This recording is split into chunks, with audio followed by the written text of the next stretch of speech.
बच्चों आज मैं आप लोग को एक ट्रिक बताने वाला हूँ how to score our marks in physics particularly.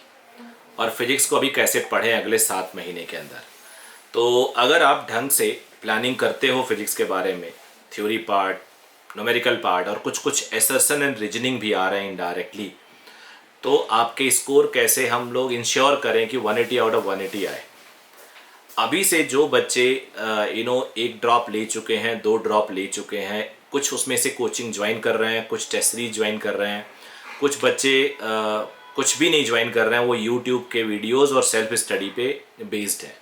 ऐसे बच्चों को मैं सजेस्ट करूँगा, ये उन सभी के लिए है दोज हु ड्रॉप्ड ईयर और या फिर 12th में सीरियसली उन्होंने अच्छा किया और अब अगला 1 साल में उनका सिलेक्शन ऑलमोस्ट श्योर है, ऐसा लगने लगता है हमें आपको।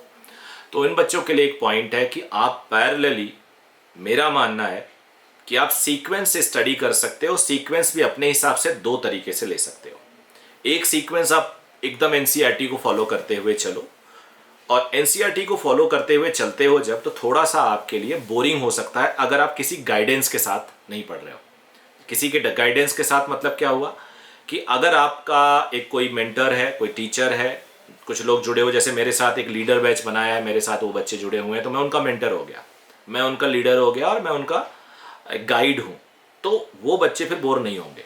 लेकिन अगर अकेले आप एनसीईआरटी के सीक्वेंस से चलते हो तो 11th पार्ट थोड़ा सा मुश्किल होता है।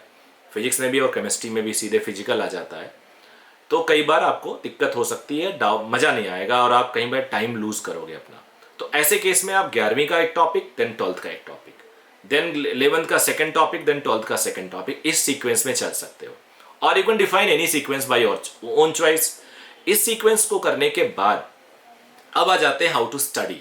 स्टडी करने का जो प्लान होगा वो ऐसा होना चाहिए कि आप एक बार पूरी बुक से पढ़ रहे हैं, बुक, आपके नोट्स या आपके मॉड्यूल कोचिंग के। कोचिंग आपका ए हो सकता है, कोचिंग आपका बी हो सकता है, कोचिंग आपका सी हो सकता है। कोई भी स्टैंडर्ड कोचिंग जो इंडिया में है उनके मॉड्यूल मोरलेस एक जैसे हैं।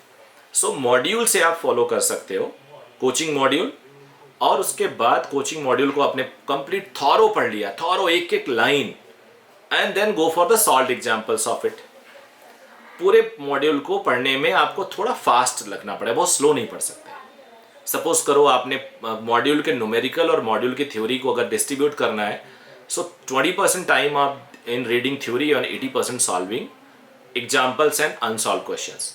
तो आप मॉड्यूल पढ़ लिए, मॉड्यूल पढ़ने के बाद आप आ जाओ न्यूमेरिकल्स पे। न्यूमेरिकल्स मतलब जो सॉल्व एग्जाम्पल्स है, फिर सॉल्व एग्जाम्पल के बाद अनसॉल्व क्वेश्चन पे आ जाओ। अनसॉल्व क्वेश्चन में भी section A, section B, section C, सभी मॉड्यूल में ऐसा दिया हुआ है। तो सबसे पहले सेक्शन ए सॉल्व करो, फिर सेक्शन बी सॉल्व करो, फिर सी सॉल्व करो। इस पूरे प्रोसेस में आपको टाइम लगेगा, ऐसा इतनी जल्दी नहीं होता जो मैं बोल रहा हूँ। फिर उसके बाद इस पे बेस्ड एक टेस्ट सॉल्व कर लो and your chapter is completed now. अब कुछ एक डाउट आ जाता है ऐसे केसेस में। डाउट क्या आता है, कई बार आपको लगता है कि आप एक मोर देन 500 क्वेश्चंस हैं एंड यू फील बोर्ड, बार बार एक क्वेश्चन, फिर अगला क्वेश्चन उससे मिलता जुलता, फिर उससे मिलता जुलता।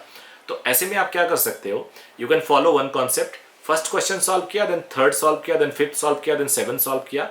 सो ऑड पैटर्न फॉलो कर लो। उससे क्या होगा कि आपको रिपीटेड कॉन्सेप्ट पे क्वेश्चन नहीं मिलेंगे। For example suppose F is equal to M A है, this is very silly example. F is equal to M A है, तो एक बार ए दे के और एम दे के F पूछ लिया, अगले क्वेश्चन में F और M दिया, ए पूछ लिया, तो ये आप बोर हो जाओगे, आपकी एनर्जी लॉस है, बेकार है। तो ऐसे क्वेश्चन में मैं जनरली सजेस्ट करता हूँ first, third, fifth, 7th, 9th, इस तरह से फॉलो करो। और even you may follow pattern 1, 4th, then उसके बाद 7th, एंड ऐसे 2-2 छोड़ के तीसरे पे चले जाओ। इससे ऑलमोस्ट सारा कॉन्सेप्ट कवर हो जाता है। उसके बाद आप पेपर सॉल्व करो, लेकिन पूरा का पूरा डिफाइंड पैटर्न होना चाहिए।